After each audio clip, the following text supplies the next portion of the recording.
Nega hozirgi kun bolalarida nutq kech chiqmoqda? Hozir buni ko'rib chiqamiz. Bolalarda nutqning kech chiqish sabablaridan biri bu ona bola bilan kam muloqotda bo'lishi, u bilan gaplashmasligi. Bolam hali chaqaloq, hech narsani tushunmaydi deb ko'p onalar afsuski gaplashmaydi. Biroq bola hamma narsani tushunadi va anglaydi. Keyingisi oilada 1, 2 yoki 3 tillilik, ya'ni ota-ona bola bilan birdaniga ikkita tilda gaplashmoqchi bo'lishadi.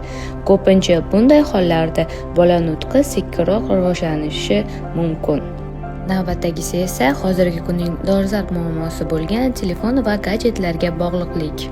Ya'ni bola ko'p har xil videoroliklarni ko'rib o'tiraveradi. U yerdagi gaplarni tushunmaydi. Bu esa miyaga salbiy ta'sir ko'rsatadi. Bundan tashqari, gadjetlarni haddan tashqari ko'rish raqamli autizm, injiqlik, diqqat tarqoqligi, ko'z kasalliklari kelib chiqishiga sabab bo'ladi. Sizning bolangiz necha yoshda? Uning nutqi rivojlanganmi? Izohlarda yozib qoldiring.